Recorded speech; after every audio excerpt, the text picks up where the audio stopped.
Nagsasabi ako sa inyo ngayon na hindi si Tatay Digong ang naunang dinala sa ibang bansa at binigyan ng warrant of arrest ng ating Pangulong Marcos ngayon. Kami, nandito ang papel, kami 4 na Pilipino, puro OFW, hinailan kami na hindi namin alam kung totoo na Interpol Red Notice. Ito nangyari totoo November 21, 2024. Dumating ang mga tao ni Torre sa office ng Prosecutor Makati. Hinuhuli ako. 7 malalaki na wala, hindi nakayukot. Sabi nila meron akong red notice at kailangan akong ipadala sa Hague or sa UAE. Kaya ngayon, lumabas lang ako sa inyo para sabihin na kaya nilang gawin kahit kanino, sa inyo, sa akin, sa pamilya ninyong OFW, na maglagay ng red notice na yan. Hindi natin alam kung ito ay totoo o anuman.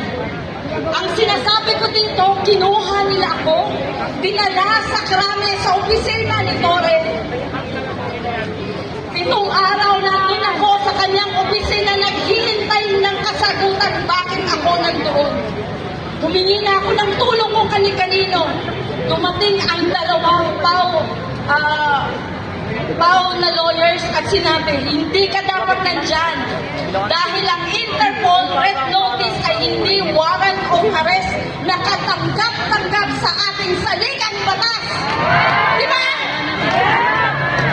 Kaya mga kababayan, huwag kayong magtaka na si Tatay. Akala ninyo si Tatay lang ang kaya nilang gawin ng ganyan. Hindi.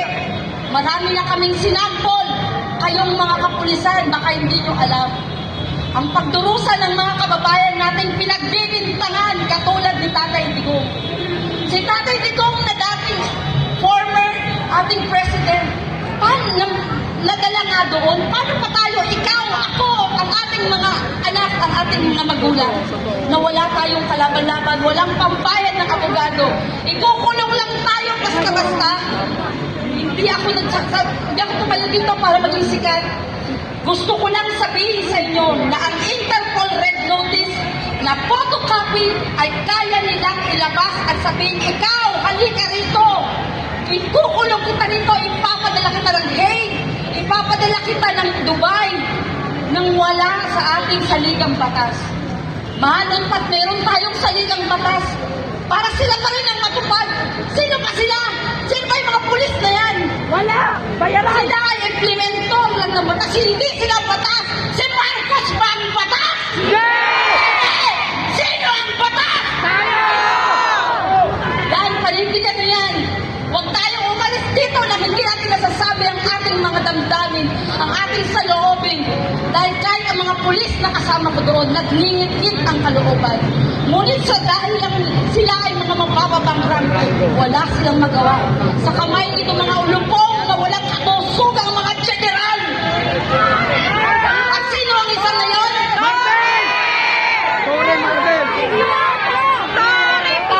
Ang hindi mga namumulat, mamulat kayo ngayon. Ito ang katotohanan. Ito ang nangyayari sa panahon ni Marcos. Huwag kayong pumayag. Huwag tayong pumayag. Manindigan tayo sa ating konstitusyon. Hindi mo pwedeng sila ang maging batas. Lahat tayo na kasunod doon. Dahil ginawa ang konstitusyon para sa Pilipino, para sa Pilipinas. Hindi mo pwedeng gusto nila dadalhin lang laksuraan. Hinuli nila ako nang walang basa-basa ng aking karapatan. Walang human rights. Sabi ko, nasaan ang aking due process? Hindi ko alam kung totoo ang sinasabi niya. Hindi ko alam kanino ang galing yun. Walang sabi-sabi. Itong araw na nandun ako. Para akong kawawa. Nakahiga ako sa sahig. Ganyan ang gagawin nila sa inyo pag nagkaroon kayo ng ganito. Nang hindi nyo alam. Nang dahil lang sa gusto nila kayong kunin. Sino man sa atin kayang gawin. Mabas ako ngayon para kayo ay alalahanan. Huwag tayong papayag. Dahil kahit kinino kayo nilang gawin ito. Manindigan sa ating karapatan. Maraming salamat.